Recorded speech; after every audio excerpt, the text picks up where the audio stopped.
Hey there, guys. I'm sure many of you were as heartbroken as I was when you found out that Mythbusters was being brought to a conclusion earlier this year. Well, fear not. The National Trans Youth Network is carrying the torch and picking up where the Mythbusters left off, except without the science, or the fun, or the humor, the logic. Actually, most of it is really a bunch of crap we don't care about, that, the left and the trans people on the left assume we care about for whatever fucking reason. So, actually, it's nothing like Mythbusters. So sit back and enjoy the cringe. So you're a transgender? No, I'm transgender, but I'm not a transgender, just like if you're a lesbian. Off to a good start. Just out of curiosity, is it common practice for people to shit on their own straw man, or is it just you? No matter how many surgeries, you'll never actually be a man/woman. Ouch. I don't understand how that's a myth. I mean, biologically, that's pretty accurate. To quote a one Ben Shapiro... No, it's her. You're not being polite to the pronouns. Because disrespectful. Okay, forget about the disrespect. Facts don't care about your feelings. That's not to say you can't be respectful, but to expect everyone to cater to you is quite egocentric. Yeah, no, you are what you say you are as soon as you say it. It doesn't make you you. Okay, Frodo, after I'm done trying to mop up this verbal abortion you just spewed all over my fucking brain, I'm gonna give you a very basic lesson in biology. You see, I can respect someone working to present themselves as the opposite sex who takes strides in doing so, and if it's within reason, I will address them how they wish to be addressed. Regardless, that will not change biological sex. While it can, go without saying in respectful, casual conversation, saying that you're a man who will never be a woman isn't an insult, it's a fact. Saying I'm a toaster strudel doesn't make me a toaster strudel. Strapping a dildo to your dog's head and calling it a unicorn doesn't make it a unicorn. But Sardonic, what about a horse? God, what about a horse? Wait, now who the hell are you? I mean, it kinda makes sense. Like, sometimes I like to cover myself in Vaseline and pretend I'm a slug. Jimmy, what the fuck? Oh my god, Jimmy, that totally makes sense. We should totally go find a horse and make it a unicorn and stuff. Yeah, that sounds good. Let's go find a horse. Right? Oh boy. When I hear something like that, it's just like, I'm actually done with my time with you. Wait, so all it takes to get you to shut the hell up and leave me alone is explain how science works? Take notes, people. This is valuable information. It's like, you know what, I'm gonna just go somewhere else now. I have no idea what Miss Piggy is saying, but I really want to scrub that patch of dirt off her chins. Aren't you in the wrong toilet? No? Didn't realize there was a right or wrong toilet. My question is, why are you even in the toilet at all? I mean, do you realize how unsanitary that is? And what if someone has to poop? You're just gonna make them really, really uncomfortable. God, trans people have no respect. So, do you have a penis or a vagina?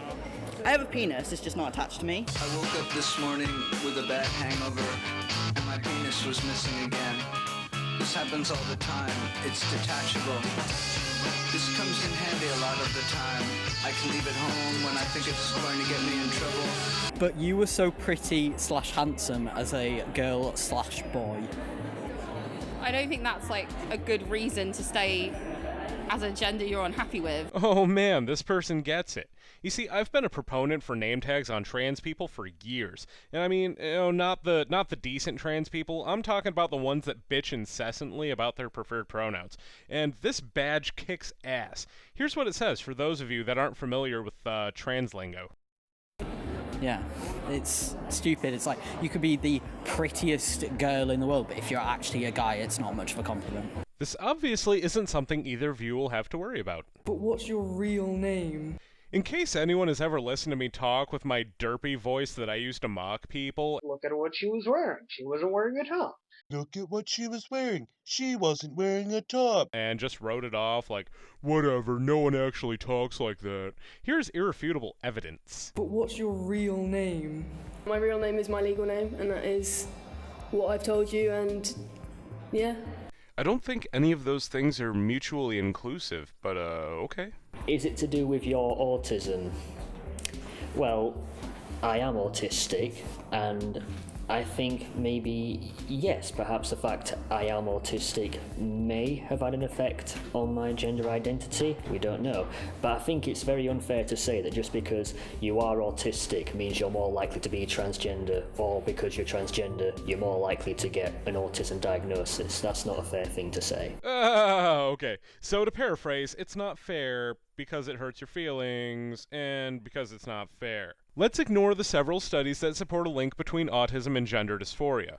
Let's also ignore the studies that show evidence of prenatal exposure to androgens being linked to, what are those two? There's Come on, a let's couple go. disorders. Oh, man. Okay, did you bring it? Shit. Okay, it should be around here somewhere, so we need to be really autism quiet. and gender dysphoria. Oh, here it comes I now. mean, Shh, normally be I would quiet. purport that this may be the reason males are 5 times more likely to be autistic than females, and why males are 3 times more likely to experience gender dysphoria than females, but that would just be unfair.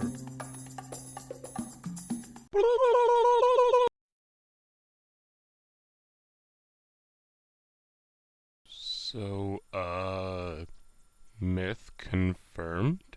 Yeah, I think Yeah, so. like, it's I totally think it is, confirmed yeah. and stuff. Have you had the surgery?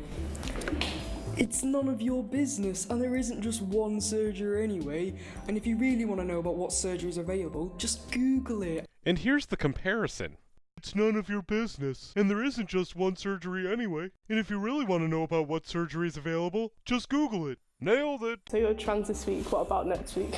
Who cares? None of your business. I'm trans right now. I know I'll be trans for the rest of my life. If I do decide to change my mind, none of your concern. Respect me for who I am right now. First, it's a legitimate question because we see this fucking guy and immediately think that you're all full of shit.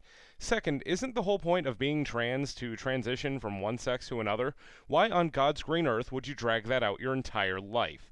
Third, no one is inherently deserving of respect. No one should be respected on the basis of age, race, sex, or ability. Respect is earned through actions. But enough of that. Folks, let's go over what we've learned today. We have learned that nothing is our business and that they are raising awareness of not raising awareness. Sounds great. Well, here's another myth for you to bust. If you don't want anyone to know anything about you or your plight, why don't you just shut the fuck up? Thanks.